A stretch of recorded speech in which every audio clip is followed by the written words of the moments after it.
Welcome to CCTV. నేను రఫీ. కూకటపల్లిలో అసలు ఏం జరుగుతుంది? గత నెల రోజుల నుంచి చూసుకుంటే, సహస్ర కేసు దగ్గర నుంచి చూసుకుంటే రెగ్యులర్ గా క్రైమ్ నడుస్తూనే ఉంది. కూకటపల్లి పోలీసుల కంటి మీద నిద్ర లేకుండా పోతుంది. ఎందుకు అట్లా అంటున్నా అంటే చూసుకోవచ్చు, మొన్న సహస్ర కేసు అయింది. ఇప్పుడు చూసుకుంటే నిన్న జరిగింది ఘటన. ఈమె పేరు రేణు అగర్వాల్. గేటెడ్ కమ్యూనిటీ ఏదైతే ఉందో ఎగ్జాక్ట్ గా మనకి కూకటపల్లి పక్కనే రోడ్డు కానుకొని ఉంటుంది ఆ గేటెడ్ కమ్యూనిటీ. దాంట్లో కొంచెం ధనికులు ఉంటారు, ఎందుకంటే నార్మల్ పీపుల్స్ ఉంటారు. అది కొంచెం కాస్ట్లీ గేటెడ్ కమ్యూనిటీ. దాంట్లో కూడా ఆమెకు సెక్యూరిటీ లేకుండా పోయింది. అలా చూసుకుంటే ఈమె పేరు రేణు అగర్వాల్. రేణు అగర్వాల్ 13th ఫ్లోర్ లో ఉంటారు. వాళ్ళ రిలేటివ్స్ 14th ఫ్లోర్ లో ఉంటారు. అయితే ఈమెకు జరిగిన ఇష్యూ ఏంటంటే, ఈమెని కట్టేసి చేతులు కాళ్ళు కట్టేసి, కుక్కర్ ఉంటది కదా, రైస్ కుక్కర్, దాన్ని తీసుకొని తలకాయ మీద కొట్టి చంపేసి ఈమె ఇంట్లో ఉన్న బంగారం నగలు ఎత్తుకుపోయారు. ఎత్తపోయింది ఎవరో కాదు, ఈమె ఇంట్లో పనిచేసే 11 రోజుల్లో కింద ఈమె ఇంట్లో ఒక అతను జాయిన్ అయ్యిండు పనికి. వాడు తర్వాత ఈమె రిలేటివ్స్ ఇంట్లో 14th ఫ్లోర్ లో ఎవరైతే ఉంటారో వాళ్ళ ఇంట్లో 9 సంవత్సరాల నుంచి, గత 9 సంవత్సరాల నుంచి వర్క్ చేస్తున్నట్టు వంట మనిషిగా. వాడు జార్ఖండ్ సంబంధించినాడు. ఇక్కడ ఏం జరిగిందంటే, ఎవరైతే 14th ఫ్లోర్ లో ఉంటున్నారో వీళ్ళ రిలేటివ్స్, వాళ్ళ ఇంట్లో 9 సంవత్సరాల నుంచి ఒకటి పనిచేస్తున్నాడు, జార్ఖండ్ వంట పని చేస్తున్నాడంట. అయితే వీళ్ళకి కూడా వీడు మంచోడు కదా, 9 సంవత్సరాల నుంచి నమ్మకంగా పనిచేస్తున్నా అని చెప్పేసి ఈమె కూడా ఏమడిగింది, మా ఇంట్లో కూడా పని చేయడం కోసం ఒక పని మనిషిని చూడండి, అంటే వంట మనిషిని చూడండి అని చెప్పేసి అయితే అడిగిందంట వాళ్ళని. వాళ్ళు ఏం చేశారు, వాళ్ళ ఇంట్లో 9 సంవత్సరాల నుంచి నమ్మకంగా పనిచేస్తుండు కదా వాడు జార్ఖండ్ వాడికి చెప్పారంట ఏమని, మా రిలేటివ్స్ ఇంట్లో 13th ఫ్లోర్ లోనే ఉంది, వాళ్ళ ఇంట్లో కూడా నీలాగా పనిచేసే ఒక వ్యక్తి కావాలని చెప్పేసి అడిగితే, వాడు వాళ్ళ ఊర్లో ఏదైతే జార్ఖండ్ లో వాళ్ళ విలేజ్ ఉంటుందో ఆ విలేజ్ నుంచి వాడు ఫ్రెండ్ని పట్టుకొచ్చిండు ఇక్కడ వర్క్ చేయడం కోసం. వాడు వచ్చి ఇప్పటికి 11 రోజులు అయింది. 11 రోజుల నుంచి ఎవరైతే రేణు అగర్వాల్ ఉన్నారో వీళ్ళలో పనిచేస్తుండు వాడు వంట మనిషిగా. అయితే వీళ్ళ పిల్లలు వేరే దగ్గర చదువుకుంటారు. వీళ్ళ హస్బెండ్ ఏమో వర్క్ పర్పస్ మీద బయట ఉంటారు షాప్ లో. ఈ మొక్కతే ఇంట్లో ఒంటరిగా ఉంటుంది గమనించిన వాడు, వీడను ఎవడైతే రేణు అగర్వాల్ ఇంట్లో పనిచేస్తున్నాడో వీడి ఫ్రెండ్ పైన 14th ఫ్లోర్ లో, ఈమె 13th ఫ్లోర్, 14th ఫ్లోర్ లో ఈమె రిలేటివ్స్ ఇంట్లో పనిచేసేవాడు. వీళ్ళిద్దరు కూడా స్కెచ్ చేసిరు. రేణు అగర్వాల్ ఇంట్లో చాలా బంగారం ఉంది, డబ్బు ఉంది అని చెప్పేసి గ్రహించిండు వాడు. 11 రోజులు అయింది వాడు వచ్చి, 11 రోజుల్లో స్కెచ్ చేసిండు వాడు. ఇద్దరు కలిసి ఏం చేశారు, ఎప్పుడైతే రేణు వాళ్ళ హస్బెండ్ బయట ఉంటాడో, రేణు అగర్వాల్ వాళ్ళ హస్బెండ్, ఆ టైంలో స్కెచ్ చేసి తీసుకుపోవాలని ప్లాన్ వేసారు. అయితే లాకర్ ఉంటుంది కదా, లాకర్ తాళం ఇవ్వాలి, లాకర్ ఓపెన్ చేయాలని ఏమైనా అడిగారు వాళ్ళు ఇద్దరు కలిసి. అడిగితే ఏమి ఒప్పుకోలేదు, దానికి నిరాకరించింది. ఎవరైనా ఒప్పుకోరు కదా, దొంగతనం జరుగుతుందంటే వాళ్ళని ఎదుర్కొనే ప్రయత్నం చేస్తారు. ఈమె కూడా అదే ప్రయత్నం చేసింది. ఈమె లేడీ, వాళ్ళిద్దరు యంగ్ బాయ్స్ అనమాట. వాళ్ళ వీడియో కూడా చూపిస్తాం మీకు. వాళ్ళిద్దరు కలిసి ఏం చేసిర్రు, ఈమెను కాలు చేతులు కట్టేసి, రైస్ కుక్కర్ ఉంటది కదా మనది, రాత్రింటిది సంబంధించిన రైస్ కుక్కర్ ఉంటది కదా, చాలా స్ట్రాంగ్ ఉంటుంది, దాన్ని తీసుకొని నెత్తి మీద కొట్టిరు. తలగా వెలిగిపోయింది. చిత్రవద తీసిరు ఆ లాకర్ తాళం ఏంటో చెప్పమని. అయినా కానీ ఈమె చెప్పలేదు.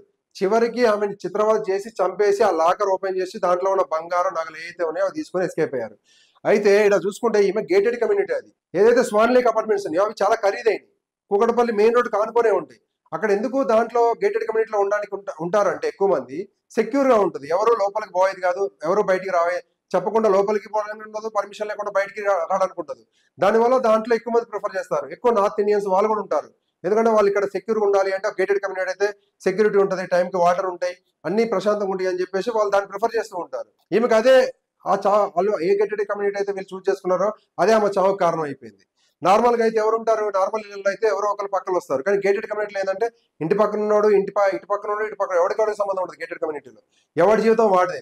లోపల కొట్టుకొని వచ్చినా ఎవరికి తెలియదు, అరిసిన మొత్తుకున్నా ఎవరికి తెలియదు, ఎందుకంటే డోర్లు వేసుకుంటారు. అదంతా సౌండ్ ప్రూఫ్ టైప్ లో ఉంటాయి, బయట సౌండ్ లోపలికి రావు. అయితే ఒకసారి చూద్దాం, వాళ్ళ వీడియోస్ కూడా బయటపడ్డాయి. వీళ్ళిద్దరే వాళ్ళ దొంగలు ఇద్దరు. ఇక్కడ చూసుకోవచ్చు, వీళ్ళే ఇద్దరు, జార్ఖండ్ కి సంబంధించిన ఇద్దరు కూడా వీళ్ళే. వీడు చూడండి నవ్వుతాడు, ఏంది దొంగతనం చేసి బయటకు వచ్చాకు చూడండి, స్మైల్. అరే ఏం చేసిర్రా మీరు, అసలు ఎవర్రా మీరంతా?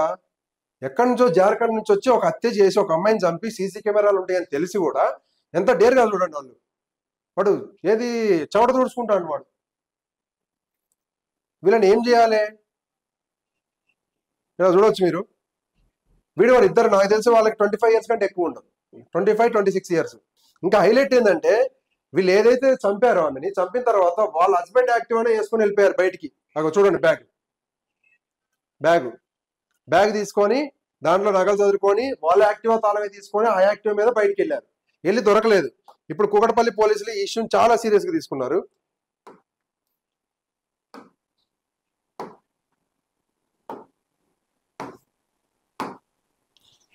కూకటపల్లి పోలీసులు అయితే ఈ ఇష్యూని చాలా సీరియస్ గా తీసుకున్నారు. 5 బృందాలుగా ఏర్పడి సెర్చ్ ఆపరేషన్ లో ఉన్నారు ఇప్పుడు పోలీసులు. ఇందాకలే నేను గ్రౌండ్ కూడా వెళ్ళాను, మొత్తం పరిశీలించా అక్కడ గ్రౌండ్ లో.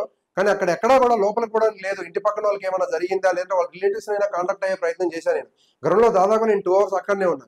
కానీ ఎలాంటి లోపలికి ఎంట్రన్స్ అనేదే లేదు బయట వాళ్ళకి.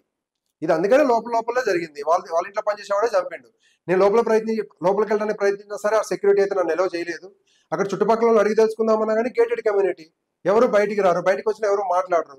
100 మంది నివసిస్తారు ఆ అపార్ట్మెంట్స్, చాలా పెద్ద అపార్ట్మెంట్స్ అవి. ఇటు పైన బయట వాళ్ళకి ఎవరన్నా తెలుస్తా అంటే వాళ్ళకి ఏం తెలియదు. అక్కడ ఎవరైతే ఎమ్మెల్యే ఉన్నాడో ఎమ్మెల్యే కూడా స్పాట్కి వచ్చి పరిశీలించి మీడియాకి అడ్రస్ చేసి అయితే వెళ్ళిండు. ఇలాంటి ఘటనలు జరగకుండా చూసుకుంటాం అయితే ఆయన హామీ ఇచ్చిండు. అలానే పోలీసులు కూడా ఈ విషయం చాలా సీరియస్ గా తీసుకున్నారు. ఎందుకంటే డే బై డే పెరుగుతుంది. పోలీసులు ఏం చెప్తున్నారంటే, మీరు ఎవరినైనా బయట వాళ్ళని, వేరే రాష్ట్రం వాళ్ళని తీసుకొచ్చి మీరు పనికి పెట్టుకోవాలంటే మాకు ఇన్ఫార్మ్ చేయండి అని చెప్తున్నారు పోలీసులు. వాళ్ళు చెప్పింది 100% కరెక్ట్. ఇప్పుడు ఏం జరుగుతుందంటే, జార్ఖండ్ నుంచి ఒకరిని తీసుకొచ్చిండు. ఒకళ్ళు 9 సంవత్సరాల క్రితం నుంచి వాడు పనిచేస్తుండే వాళ్ళ రిలేటివ్స్ లో. ఎవరైతే రేణు అగర్వాల్ ఉందో వాళ్ళ రిలేటివ్స్ ఇంట్లో 9 సంవత్సరాల నుంచి పనిచేస్తున్న వాడిని వదిలేయండి. ఇప్పుడు నెక్స్ట్ ఏం చెప్తున్నారంటే పోలీసులు, ఇప్పుడు 11 రోజుల క్రితం ఈ రేణు అగర్వాల్ ఎవరైతే పిలిపించుకున్నదో వాడి ద్వారా వాడు వచ్చినప్పుడు పోలీస్ స్టేషన్కి వెళ్ళి వాళ్ళ ఆధార్ కార్డు చెప్పండి. ఇప్పుడు వాడు వచ్చింది కదా, ఇప్పుడు క్రైమ్ చేసి వెళ్ళింది కదా, వాడు ఆధార్ కార్డు తీసుకోండి, తర్వాత లైసెన్స్ తీసుకోండి. ఆధార్ కార్డు కూడా ఎట్లా తీసుకోవాలంటే, మీరు డైరెక్ట్ వాళ్ళ ఆధార్ కార్డు అడగొద్దు, ఫస్ట్ అడగండి ఆధార్ కార్డు. ఆధార్ కార్డు తీసుకున్న తర్వాత మనకి ఇది ఉంటుంది కదా, డిజీ లాకర్ అని ఒకటి ఉంటుంది.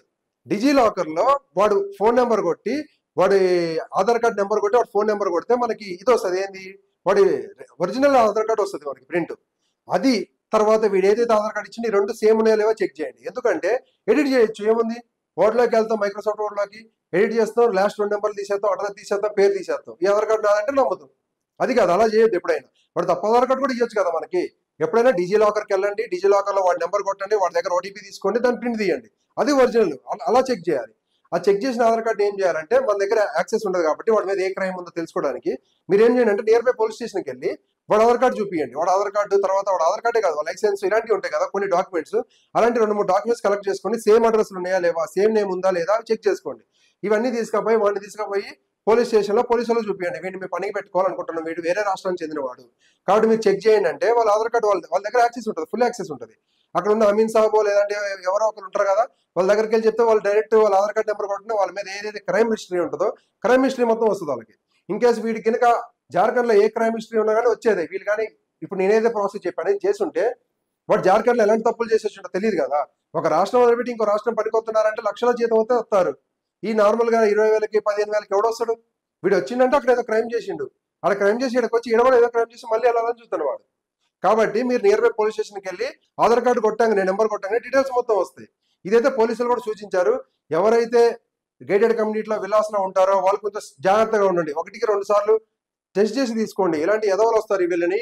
ఏదైతే మనం గోబ్యాక్ మార్వాడీస్ అనేది నినాదం అయితే తెలంగాణలో ఉందో, ఇప్పుడు go back north India, go back Hindi culture అనేది అయితే మళ్ళీ స్టార్ట్ అయ్యే అవకాశం ఉంది. ఎందుకంటున్నా అంటే, ఇప్పుడు వాళ్ళే కదా జరుగుతుంది. ఇవన్నీ ఏదైతే క్రైమ్ జరుగుతుందో మేజర్ గా హిందీ వాళ్ళు ఎడుకొచ్చి క్రైమ్ చేయటమే. వాళ్ళు ఎడుకొచ్చి బీహార్ వాళ్ళు ఉత్తరప్రదేశ్ లో వచ్చి ఎడుకొచ్చి క్రైమ్ చేసి వెళ్ళిపోతారు. వాళ్ళని పట్టుకోవడానికి మళ్ళీ తలకాయ నొప్పి. నానా పంచి అమృత ప్రణయ్ కేసులో కూడా అదే కదా, వాడు బీహార్ ఉత్తరప్రదేశ్ వచ్చి చంపిపోయింది వాడు. ఇట్లనే ఉంటాయి. వీలైతే తెలుగు వాళ్ళని పెట్టుకోవడానికి ట్రై చేయండి. అది కూడా ఫ్యామిలీ మెంబర్స్ ఉంటారు కదా, ఫ్యామిలీని పెట్టుకోవడానికి ట్రై చేయండి. వాళ్ళు తప్పు చేయడానికి భయపడతారు. మీరు ఎవరైతే సింగిల్గా ఉండే వాళ్ళని, సోలోగా ఉండే వాళ్ళని పెట్టుకుంటారో, కార్ డ్రైవర్లు కానీ ఇట్లా వంట పని చేసే వాళ్ళు కానీ, వీళ్ళని 1-2 సార్లు ఆలోచించి వాళ్ళ క్రైమ్ హిస్టరీ చెక్ చేసి పెట్టుకోండి. ఇంట్లో ఒంటరిగా ఉంటుంది మహిళ, ఒక మెయిల్ని పెట్టుకోవడం అనేది అయితే ఎంతవరకు కరెక్ట్, మరి అదన్నా ఆలోచించాల్సింది. వాళ్ళు ఏంటంటే డేర్గా ఉంటారు పర్సన్స్, ఏంటంటే చదువుకున్న వాళ్ళు ఏంటంటే డేర్గా ఉంటారు, ఏం కాదు ఏమవుతుంది అన్నట్లు. కానీ క్రైమ్ అనేది ఒక మెయిల్ కి ఫీమేల్ మధ్య జరుగుతున్నప్పుడు కొట్లాట ఎక్కువ ఉమెన్ ఓడిపోయే పరిస్థితి ఏర్పడుతుంది. ఎందుకంటే మెయిల్ ఎంత స్ట్రాంగ్ ఉంటాడు కాబట్టి ఉమెన్ ఓడిపోతుంది. కాబట్టి చూసి చేసుకోండి. ఇంకేమైనా ఇన్ఫర్మేషన్, ఇప్పుడు ఏదైతే సెర్చ్ ఆపరేషన్ లో ఉన్నారో 5 బృందాలు అయితే, కూకట్పల్లికి చెందిన 5 బృందాలు అయితే సెర్చ్ ఆపరేషన్ లో ఉన్నాయి. వాళ్ళు దొరికిన తర్వాత నెక్స్ట్ అప్డేట్ అయితే మీకు ఇచ్చే ప్రయత్నం చేస్తాను. Thank you.